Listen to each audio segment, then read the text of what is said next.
Hello guys, welcome to Mahi Lohendra channel.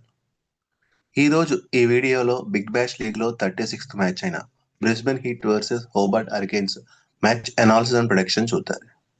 So first గా చూసుకుంటే Brisbane Heats and Hobart Hurricanes రెండు teams కూడా చాలా పోటాపోటీగా ఆడుతున్నాయి. సో అందులో ఫస్ట్ హోబర్ట్ హరికేన్ యొక్క టీమ్ అనాలిసిస్ అయితే చూద్దాం. సో ఇక్కడ బేసిక్ గా కెప్టెన్ వచ్చి Nathan Ellis and wicket keeper Matthew Wade and key player వచ్చి టీమ్ డేవిడ్. సో ఈ త్రీ మెంబర్స్ కూడా చాలా ఇంపార్టెంట్ ఈ టీమ్ కి. సో మాథ్యూ వేడ్ మనకు తెలుసు, సో బ్యాటింగ్ చాలా బాగా చేస్తాడు. సో అటు ఓపెనర్ కింద కానీ అది ఎండింగ్ లో కానీ మిడిల్ ఆర్డర్ లో కానీ చాలా బ్యాటింగ్ బాగా చేస్తాడు. సో వన్స్ క్రీజ్ లో నుంచుంటే అలవోకగా సిక్సెస్ ఫోర్స్ అయితే కొట్టడం జరుగుతుంది అనమాట. సో ఇంకా నెక్స్ట్ చూసుకుంటే కనుక another batsmen team David. Team David మన అందరికీ తెలుసు. సో బేసిక్ గా లాస్ట్ టైం కూడా బాగా ఆడాడు. సో ప్రీవియస్ మ్యాచెస్ లో నెక్స్ట్ అలాగే ఏంటంటే మన ఐపీఎల్ లో కూడా ముంబై ఇండియన్స్ తరఫున కానీ అలాగే నార్మల్ వాళ్ళ ఆస్ట్రేలియా టీం తరఫున కానీ చాలా బాగా ఆడాడు. So Tim David once form లో ఉంటే కనుక అలవోకగా చేజింగ్ కానీ స్కోర్ కానీ చాలా త్వరగా పరిగెడుతుంది. సో మనందరికీ తెలుసు అతని బ్యాటింగ్ హిట్టింగ్ ఎంత విధంగా ఉంటుంది అనేది. సో మనకి క్లియర్ గా ఐడియా వచ్చింది. సో ప్రీవియస్ మ్యాచెస్ లో కూడా అలాగే తక్కువ బాల్స్ లో ఎక్కువ రన్స్ అయితే కొట్టాడు. సో చేజింగ్ లో అయితే టీమ్ డేవిడ్ చాలా పర్ఫార్మెన్స్ బాగుంటుంది. సో ఈ ఓవరాల్ ఈ టీమ్ లో కీ ప్లేయర్ టీమ్ డేవిడ్ అని చెప్పొచ్చు. దెన్ నెక్స్ట్ మిగతా బ్యాట్స్మెన్ చూసుకుంటే కూడా వాళ్ళు కూడా చాలా బాగా ఫామ్ లో ఉన్నారు. సో ఇక బౌలింగ్ విషయానికి వస్తే మనకి బేసిక్ గా చూసుకుని నాథన్ ఎల్లిస్ మంచి bowler. So starting ending overs లో కూడా చాలా పకడ్బందీగా వేస్తాడు. సో అలాగే మిగతా బౌలర్ డోలే కానీ దెన్ కార్లెస్ కానీ బీన్ కానీ చూడాలి ఓవరాల్ గా ఏ విధంగా బౌలింగ్ టీం అన్నది స్ట్రాంగ్ గా వీళ్ళు మిక్స్ చేస్తారో చూద్దారి. సో నెక్స్ట్ వచ్చి ఇంకా ఆల్రౌండర్ విషయానికి వస్తే చౌదరి అండ్ ఓవెన్ ఉన్నారు. సో వీళ్ళిద్దరూ కూడా అటు బ్యాటింగ్ బౌలింగ్ లో చాలా అద్భుతంగా అయితే మటుకు వాళ్ళ పర్ఫార్మెన్స్ ఇవ్వడం జరుగుతుంది. సో ఇది ఓవరాల్ గా హోబర్ట్ హరికేన్స్ యొక్క టీమ్ అనాలిసిస్. దెన్ నెక్స్ట్ ఇక చూసుకుంటే బ్రిస్బెన్ హీట్ కూడా మంచి ఫామ్ లో ఉందని చెప్పొచ్చు. సో వీళ్ళకి వచ్చి కెప్టెన్ మనందరికీ తెలుసు. సో మాక్సిమం ఇంకా రోసో గానీ మున్రో గానీ సో ఉండొచ్చు. సో బేసిక్ గా నెక్స్ట్ అంటే వీళ్ళ టీం చూసుకుంటే అటు బౌలింగ్ ఇటు బ్యాటింగ్ అండ్ ఆల్రౌండర్స్ చాలా స్ట్రాంగ్ గా ఉందని చెప్పొచ్చు. సో ఇక్కడ మెయిన్ బ్యాట్స్మెన్ చూసుకుంటే మున్రో గానీ రెన్సా గానీ లైక్ స్వెప్సన్ గానీ సో వుడ్ కానీ సో మెయిన్ బ్యాట్స్మెన్స్ వీళ్ళు. సో అటు బౌలింగ్ లో కూడా చూసుకుంటే కనుక మనకి తెలుసు వుడ్ కానీ లైక్ వైట్ని కానీ సో విడ్లర్ కానీ సో చూసుకుంటే వీళ్ళు కూడా మంచి బౌలర్స్. సో జాన్సన్ కూడా మనకి ఇక్కడ బౌలర్ ఇంపార్టెంట్ బౌలర్ ఉన్నాడు. సో పిఎస్ఎన్ కూడా అటు బౌలింగ్ అండ్ బ్యాటింగ్ కూడా చాలా బాగా చేస్తాడు. సో ఓవరాల్ గా చూసుకుంటే ఈ టీం కనుక చాలా స్ట్రాంగ్ గా ఉందని చెప్పొచ్చు. సో మున్రో బ్యాటింగ్ గురించి మనందరికీ తెలుసు, బ్రాండ్ బ్యాటింగ్ గురించి మనందరికీ తెలుసు, నెక్స్ట్ పీపుల్ బ్యాటింగ్ గురించి అందరికీ తెలుసు. సో వన్స్ గ్రీన్ లో నుంచి ఉంటే సో ఏ సిచ్యువేషన్ లో అన్నా కూడా మ్యాచ్ తన వైపు తిప్పే సత్తా వీళ్ళందరికీ ఉంది. సో కాబట్టి బ్యాటింగ్ పరంగా చూసుకుంటే బ్రిస్బెన్ హిట్ చాలా స్ట్రాంగ్ గా ఉందని చెప్పొచ్చు. సో అలాగే బౌలింగ్ పరంగా చూసుకుంటే సో బౌలర్స్ కూడా చాలా స్ట్రాంగ్ గా ఉన్నారు. సో మెయిన్ గా మిడిల్ ఓవర్ లో కూడా చాలా కంట్రోల్ చేసే బౌలర్స్ అయితే ఉన్నారు. సో అంటే పిచ్ పరిస్థితిని బేస్ చేసుకుని టెక్నిక్స్ యూజ్ చేసి వీళ్ళైతే బౌలింగ్ వేస్తారు. సో దీని ద్వారా చూసుకుంటే బ్రిస్బెన్ హీట్ టీం కూడా చాలా స్ట్రాంగ్ గా ఉందని చెప్పొచ్చు.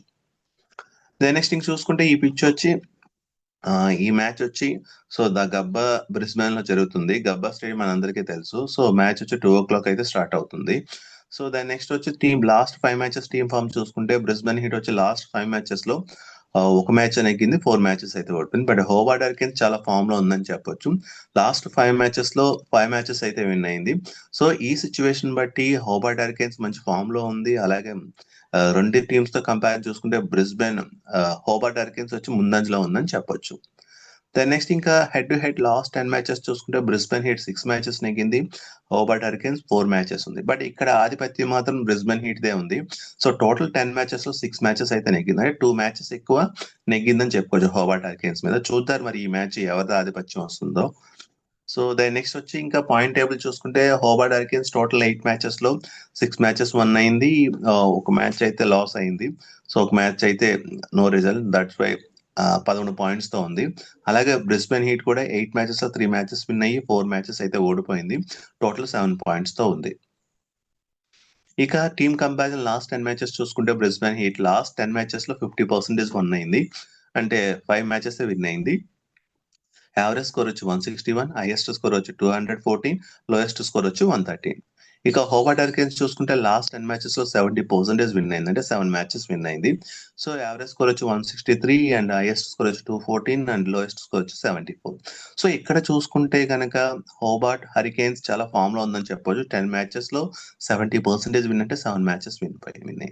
సో ఈ 2 టీమ్స్ కి కంపారిజన్ చూసుకుంటే ఈ లాస్ట్ 10 మ్యాచెస్ కంపారిజన్ లో సో హోబార్ట్ హరికేన్స్ అయితే చాలా ఎక్కువ ఆధిపత్యం ఉందని చెప్పొచ్చు.